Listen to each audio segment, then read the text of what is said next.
रामायण।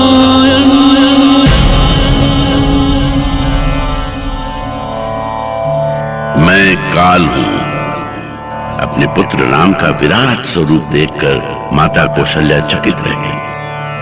उन्हें विश्वास ही नहीं हो रहा था कि जो कुछ वो देख रही हैं वो उनके नन्हे से बालक का ही स्वरूप है। राम, मुझे तो कुछ समझ में ही नहीं आ रहा। ये मैं क्या देख रही हूँ? मुझे तो विश्वास ही नहीं हो रहा है बेटा। विश्वास करो माँ, मैं तुम्हारा ही पुत्र हूँ, तुम्हारा राम।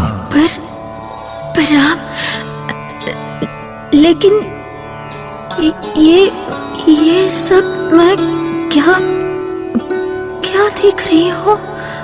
अंतरिक्ष, सूर्य, चंद्र, ग्रह, नक्षत्र, लाखों पर्वत, समुद्र। मुझे तो कुछ भी नहीं समझ में आ रहा।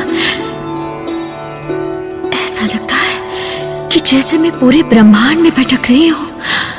माँ, आप जो विराट रूप देख रही हैं वो भी मैं ही हूँ, और छोटा सा बालक राम वो भी मैं ही हूँ।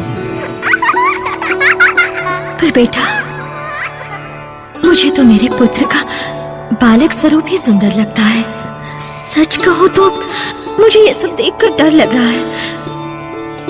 इस लीला की क्या आवश्यकता है पुत्र? वो इसीलिए कि आपको पता रहे कि आप किसी सामान्य बालक की माता नहीं हैं। आप मेरी माँ हैं, ब्रह्मांड नायक श्री हरि विष्णु के अवतार राम की माँ। विष्णवे नमः।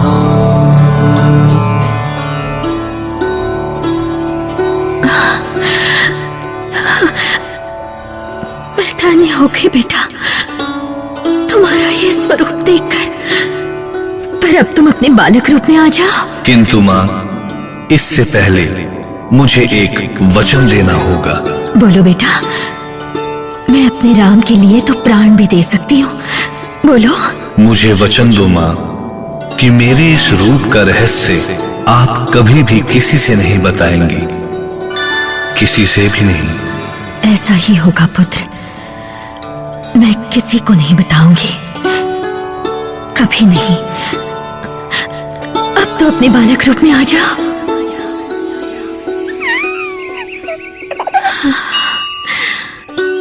मेरे राम, ये तो कैसे लीला करता रहता है। ये भी नहीं सोचता कि तेरी माँ इन लीलाओं से घबरा जाती है। इस तरह राम अपनी अद्भुत लीलाओं से अयोध्यापति दशरथ और कौशल्या सहित सभी अयोध्या वासियों को आनंदित करने लगे।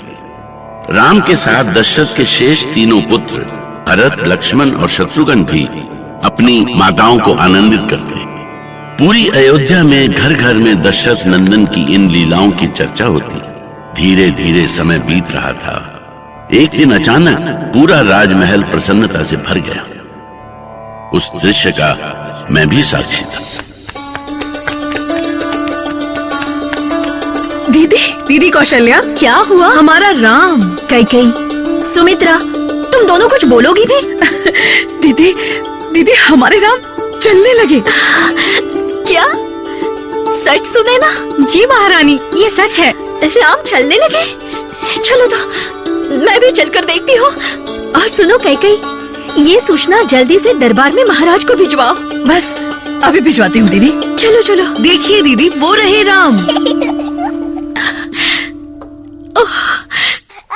राम, मेरे बच्चे, मेरे लाल, मेरी आंखें तरस गई थी इस रूप को देखने के लिए। ओम नमः शिवाय। ओम नमः शिवाय।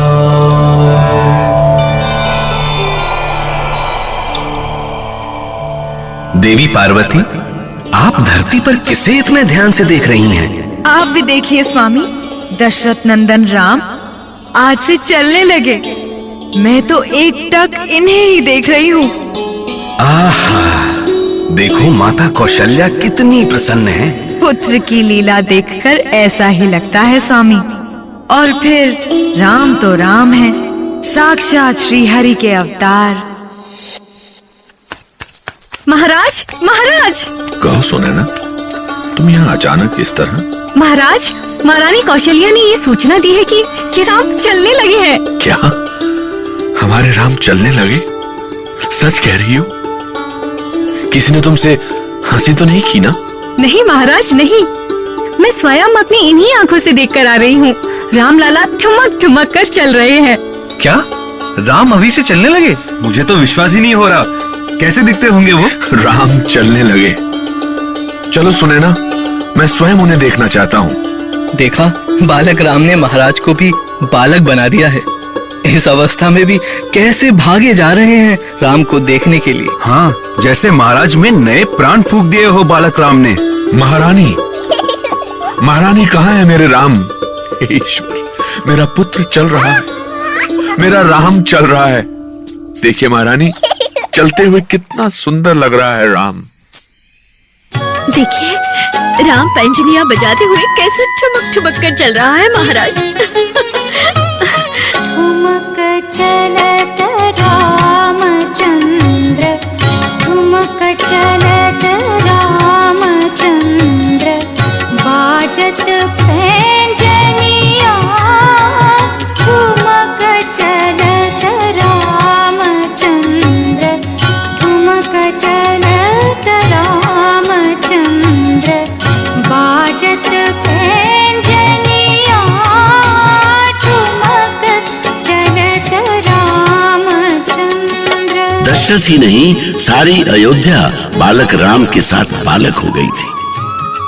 सब राम के सलोने रूप को अपनी आंखों में भर लेना चाहते थे, उनकी नटखट लीलाओं को जी लेना चाहते थे। और राम थे कि मन भावन लीलाएं करते उनका मन ही नहीं भरता था। किलकी किलकी उठत धाय, किलकी किलकी उठत धाय।